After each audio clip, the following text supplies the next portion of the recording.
Guys, आप लोगों को पता चलेगा तो आप चौंक जाओगी जब पृथ्वी का बाहर से कुछ सिग्नल मिला है और वो सिग्नल रिसीव भी किया गया है। सिग्नल का फ्रीक्वेंसी ऐसा है प्राय 22 मिनट का अंदर अंदर हम लोगों को ये सिग्नल मिल रही है।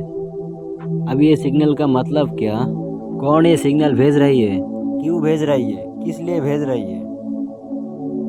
तो क्या हमारा द्वारा भेजा गया कोई मशीन देख के एलियन जानकारी भेज रही है? तो क्या वो लोग समझ गया हमारे अलावा ये गैलेक्सी में और भी जीवन का अस्तित्व है? तो गाइस, इन सब के बारे में जानने के लिए वीडियो में बने रहिए। इसका वजह ये है, आज मैं आप लोगों को अस्वाभाविक सिग्नल के बारे में जानकारी दूंगा। तो चलिए शुरू करती हूँ।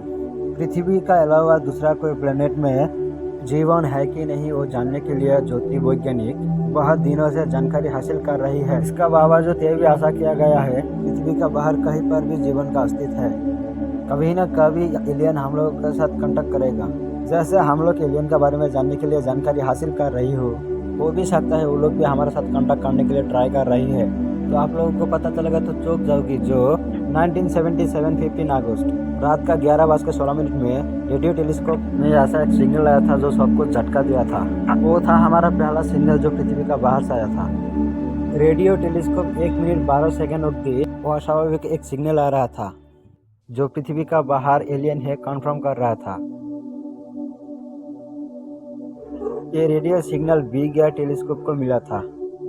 जब बिग एयर रेडियो टेलीस्कोप में यह सिग्नल आया था तब ज्योतिर्विज्ञानी जेरी ईमन पेपर में चाक जाने वाला कुछ प्रिंट आउट देखा था। वहाँ पर कुछ अद्भुत सा जानकारी भेजा था। इसका बावजूद वाव लिखा था।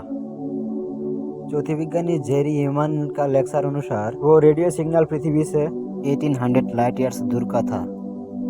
आइडिया किया गया था जो एलियन या तो दूसरा कोई जीव द्वारा भेजा गया था। ये सिग्नल का द्वारा विशेष कुछ जानकारी था। द सर्च फॉर एक्सट्राटेरेस्ट्रियल इंटेलिजेंस ऐसी टीआई आज भी पृथ्वी का बाहर अंधेरा में रिसर्च कर रही है और वो सिग्नल का बारे में जानकारी हासिल कर रही है। इंटरनेशनल जर्नल ऑफ एस्ट्रोलॉजी में एक्सप्लोर किया गया रिसर्च में बोला हुआ जो एलियन द्वारा भेजा गया सिग्नल के बारे में जानने के लिए टोटल 66 नक्शा बनाया गया था,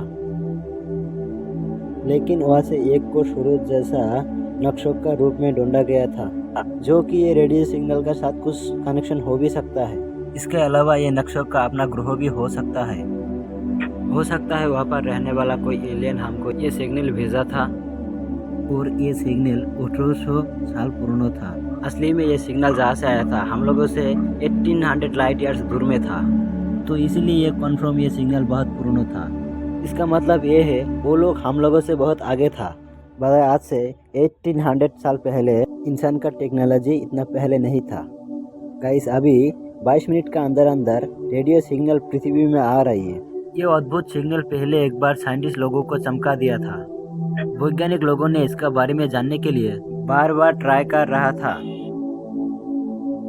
ये क्या विशाल गैलेक्सी का प्राकृतिक घटना या कि एलियन हम लोगों को कुछ जानकारी देने का ट्राई कर रही है? चलिए इसका बारे में और भी अच्छा से जानती हूँ। 2024 साल का पहला मई में आप ओदी रात का 12 बजे पूर्व दिश में देखोगी तो स्कोटम कॉन्स्टेलेशन देख पाओगी, वो भी टेलीस्कोप का बिना। 2023 में जब एक रिसर्च टीम रात का टाइम में जब कुछ सिग्नल ढूंढ रहा था जो कि रेडियो भेजने वाला कुछ जो न्यूटन स्टार्स, पल्सार्स, मैग्नेटार्स ढूंढा था, तब वो लोग स्कोटम कॉन्स्टेलेशन से वो लोगों का सामने ऐसा एक सिग्नल आ रहा था जो कि पृथ्वी का कोई ऑब्जेक्ट से मिला नहीं था। ये सिग्नल प्राय 5 मिनट से आ रहा था, उसका बाद अचानक गायब हो जाता है, फिर से 22 मिनट का अंदर अपना जगह पे आ जाता है। जब अद्भुत घटना का बाद जब ये सिग्नल का बारे में रिसर्च किया गया तब पता चला ये पिछले 35 सालों से ये पृथ्वी में आ रही है, लेकिन अभी तक हम लोगों को पता नहीं चला ये सिग्नल कहाँ से आ रही है। बार बार कंप्यूटर स्क्रीन में एक ही मैसेज आता है, वो है match not found, match not found. अभी बोलने वाला बात ये है, क्या एलियन कुछ हम लोगों को बोलना चाहती है? कोई क्या हम लोगों को कुछ जानकारी दे रही है या फिर हेल्प मांग रही है? बजाय 35 सालों से लगातार बजाय 22 मिनट का अंदर एक सिग्नल वापस आना तब भी पॉसिबल होता है जब भी नेचुरल का उत्सव होता है। ये भी हो सकता है जो पृथ्वी का बाहर ऐसा कुछ ऑब्जेक्ट है। ये भी हो सकता है वैज्ञानिक को पूरा जानकारी नहीं मिला और वहाँ से रेडियो वेव आ रही है। तो चलिए इसका बारे में बात किया जाए।